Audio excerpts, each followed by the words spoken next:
आज मैं आपके साथ फ्रूट एंड नट केक की रेसिपी शेयर करने जा रही हूँ। क्रिसमस और न्यू ईयर में आप इसे बना के अपने घर वालों के साथ इंजॉय कर सकते हो।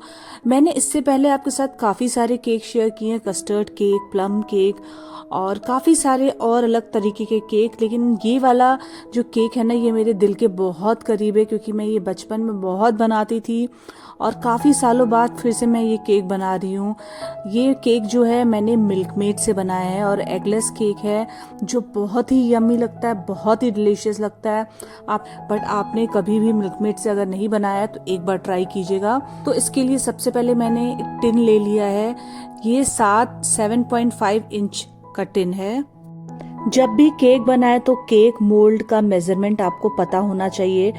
इससे क्या फायदा होगा, आपका जो केक होगा ये ना तो ओवरफ्लो करेगा, ना ही बैटर अगर कम हो जाएगा तो आपका केक भी सिंक हो जाएगा और अच्छे से राइज नहीं करेगा। केक के टिन को जो मोल्ड है केक का, उसे मैंने अच्छे से ग्रीस कर लिया है। ग्रीस करने के बाद मैंने इस पे मैदा जो है ना स्प्रेड कर दिया है। अच्छे से मैदे को स्प्रेड करना ज़रूरी है क्योंकि हम एक बेस बना रहे हैं। इसी के ऊपर मैं केक डालूंगी। मैं कोई भी बटर पेपर नहीं यूज़ कर रही हूँ। जिस तरीके से मैं बता रही हूँ ये बहुत ही ओल्ड वे है बनाने का और इसमें रिजल्ट काफ़ी बेस्ट आता है। तो मैंने इसे पहले से ग्रीस करके रख दिया। अब चलिए हम मैदा नापते हैं। तो 7 इंच का टिन हो या 7.5 इंच का टिन हो, उसके लिए ये बेस्ट मेजरमेंट है। तो मैंने 200 ग्राम मैदा लिया है। मैदे को मैंने सबसे पहले वेट कर लिया है। फिर अब मैं आपको कप में भी दिखा दे रही हूँ। कप के हिसाब से ये 1.5 कप है। 1.5 कप मैदा है और अगर आप ग्राम में देखोगे तो 200 ग्राम है। अब मैंने 1 टीस्पून बेकिंग पाउडर लिया है और half tea spoon baking soda लिया है।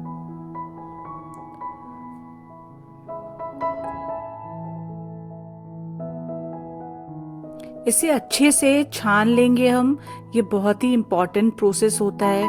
जो भी आज मैं मेथड बताऊंगी वो पुराने स्टाइल में ही बताऊंगी जैसे मैं बनाती थी। तो इसके लिए सबसे पहले मैंने बोल ले लिया है और बटर की जगह पे आप कुकिंग ऑयल भी यूज कर सकते हो, बट बेस्ट रिजल्ट आएगा वो बटर से ही आएगा। तो 200 ग्राम मैदे के लिए मैंने 70 ग्राम बटर लिया है और बटर को इस तरीके से फेंट और मैंने इस विस्कर से ही इसको थोड़ा सा फेंट लिया। लगभग 2 मिनट लगा होगा इसे स्मूथ करने के लिए।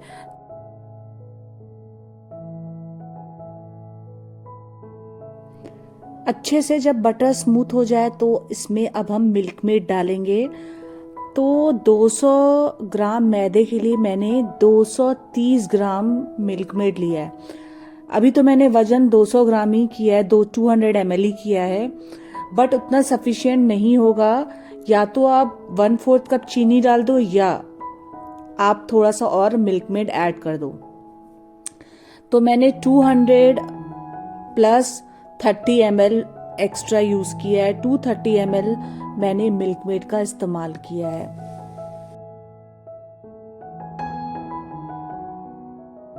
मिल्कमेड को भी मैंने अच्छे से चला लिया है। उसके बाद हम कुछ ड्राई फ्रूट्स लेंगे और कुछ टूटी फ्रूटी लेंगे और इसमें अच्छे से मैदे की कोटिंग कर लेंगे। उसके बाद जो आप छन्नी से छान लीजिएगा कोटिंग करने के बाद। जो मैंने दिखाया नहीं है क्योंकि सारी चीज़ हम दिखाएंगे तो काफ़ी लंबा वीडियो हो जाएगा। तो मैंने इन सब में कोटिंग कर दी है मैदे की। उसके बाद एक छन्नी में डाल के मैंने एक्स्ट्रा मैदे को हटा दिया है।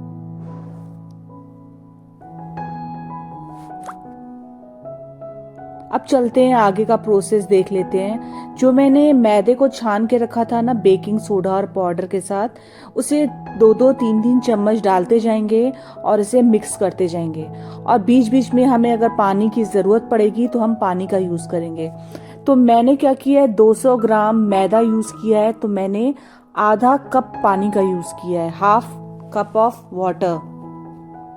आप चाहे तो इसकी जगह पे मिल्क यूज कर सकते हैं। मैंने पानी का इस्तेमाल इसीलिए किया है क्योंकि ये ज़्यादा दिन तक चलेगा अच्छे से। अगर आप 1 हफ्ता भी रखोगे तो ये खराब नहीं होगा। और मिल्क ऑलरेडी मैंने मिल्कमेड का इस्तेमाल किया है, उसमें अच्छी खासी क्वांटिटी में मिल्क होता है, तो इसीलिए मैंने पानी का यूज़ किया है।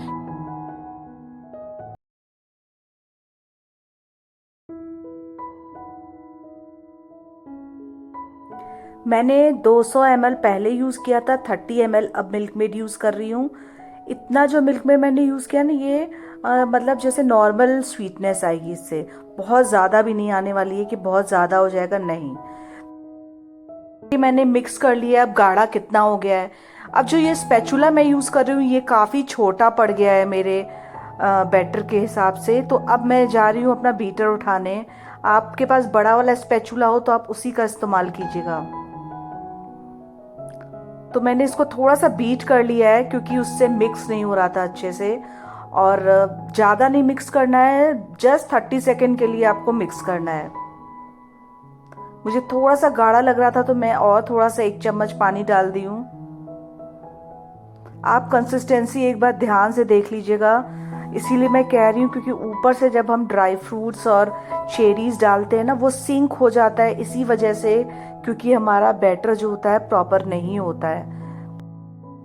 मैंने 30 सेकेंड बीट करने के बाद इसके ऊपर अब लास्ट में जब हमारा कंप्लीट होने वाला है तो अब हम इसमें 1 चम्मच विनेगर का डालेंगे।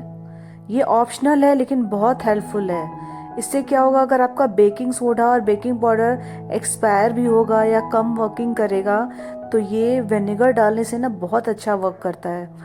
तो आधा चम्मच मैंने इसमें वेनिला एसेंस भी डाला है, जो मैं क्लिप दिखाना भूल गई हूँ, तो मैंने आपको दिखा दिया है कि मैंने आधा चम्मच वेनिला एसेंस भी यूज़ किया है और 1 चम्मच विनेगर यूज़ किया है।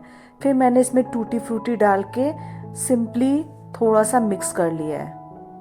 ओवर मिक्स भी हमें नहीं करना है।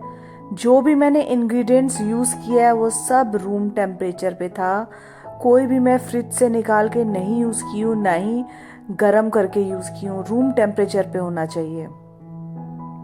अब क्या करेंगे, अब उस मोल्ड में मैं इस तरीके से अपना घोल डाल रही हूँ। तो ये जो भी टिन है ना, आप देख सकते हो मोल्ड के में सिर्फ आधा ही ये फिल हो पाया है, लेकिन जब बन के तैयार होगा ना पूरा मोल्ड कंप्लीट बन के तैयार होगा, ऊपर तक राइज करेगा, इतने अच्छे से बना है। तो थोड़ा सा मैंने स्पैचुला से भी सेट कर लिया है और इसको थोड़ा सा टैप भी कर दिया है जो घोल बनाया है।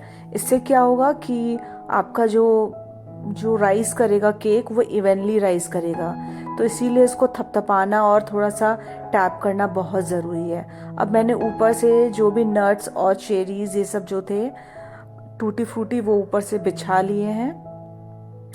और मैंने इस कढ़ाई को कम से कम 15 मिनट पहले ही लो फ्लेम पे रख दिया था प्री हीट करने के लिए।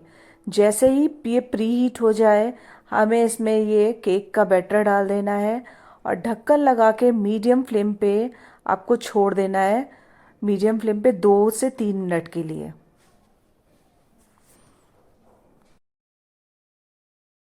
अब मैंने ढक्कन लगा के 30 मिनट्स के लिए लो फ्लेम पे रख दिया है। बीच में मैं 20 से 25 मिनट के बाद थोड़ा सा फ्लेम को मीडियम करूंगी, सिर्फ 1 मिनट के लिए, फिर मैं लो कर दूंगी।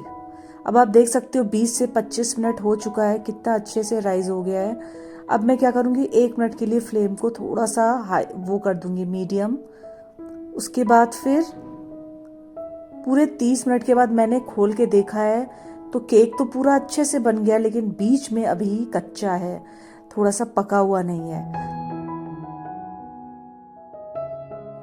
अब क्या करूंगी, जो होल बना है ना आप देख सकती हो, उस होल को मैं इस तरीके से थोड़ा बंद कर दूंगी 30 मिनट के बाद, और लो फ्लेम पे बिल्कुल 10 से 12 मिनट और रख दूंगी। तो पूरा 50 मिनट्स हो चुका है इसे रखे हुए। अब मैं आपको दिखाऊंगी 50 मिनट के बाद इतना अच्छा बन के तैयार हुआ है। अगर आपका केक ½ kg का है तो टाइम कम लगेगा, अगर आपका केक 1 kg का है तो टाइम ज़्यादा लगेगा, अगर 2 किलो का केक है तो थोड़ा और टाइम लगेगा। तो अब आप देख सकते हो मैंने इसके अंदर वुडन स्टिक लगा के देखी है, बिल्कुल क्लियर निकली है अंदर से, और ये राइस भी बहुत अच्छे से हुआ है। जब भी हम केक गरम गरम निकालते हैं तो उसको डीमोल्ड तुरंत नहीं किया जाता है, इसे तुरंत नहीं निकाला जाता है। तो आपको इसी के साइज का कोई टोपा हो, मतलब ढकने के लिए कोई बर्तन हो, तो आप वैसे ढक सकते हो। मेरे पास उस साइज का बड़ा कुछ भी नहीं था, तो मैंने क्या किया, एक स्टील की कढ़ाई में रख के ऊपर से एक ढक्कन लगा दिया है और इसको कुछ भारी इसके ऊपर आपको रख देना है, ताकि कि जो इसका मॉइस्चर है ना अंदर तक अच्छे से बना रहे। तो इससे क्या होगा, आपका केक जो ये ड्राई केक है, ये हमारा आइसिंग वाला तो केक है नहीं, तो आपको आधे घंटे तक अगर आप इस तरीके से रखोगे ना, तो आपका केक जब डीमोल्ड करोगे ना, एकदम सॉफ्ट, एकदम फ्लफी रहेगा और आपका एकदम लंबे समय तक ये सॉफ्ट रहेगा, ड्राई नहीं होगा। तो ये एक टेक्निक होती है, जब भी आप केक गरम गरम जो होता है ना, ढक के रख दिया जाता है, उसकी जो भाप होती है ना, उससे वो केक को एक नमी मिलती है, एक अच्छा टेक्सचर और मॉइस्चर मिलता है। केक का जो भी मेज़रमेंट है ना, मैं वो आपको डिस्क्रिप्शन में मेंशन कर दूंगी, आप वहाँ से जाके देख सकते हो। और आप ज़रूर से ये वाला केक ट्राई कीजिएगा। कई तरह के केक मैंने अपने चैनल पे बताए हैं, बट ये मेरा पर्सनल फेवरेट केक है। तो आप भी ट्राई कीजिएगा और मुझे ज़रूर से बताइएगा आपका कैसे बना है। और कोई भी आपको क्वेश्चन हो इससे रिलेटेड, आप मेरे से ज़रूर से पूछिएगा। बिल्कुल सुपर सॉफ्ट और टेस्टी बन के तैयार हुआ है। और आइसिंग वाला केक मेरे बच्चों को पर्सनली गले में बहुत ज़्यादा इरिटेट करता है, तो मैं अक्सर ही ड्राई केक ये वाला बनाती हूँ। तो अगर आपको ऐसी और इंटरेस्टिंग रेसिपीज़ देखनी हो तो मेरे साथ जुड़े रहिएगा। और thank you for watching my video. फिर जल्दी मिलूंगी एक नई रेसिपी के साथ। Take care everyone.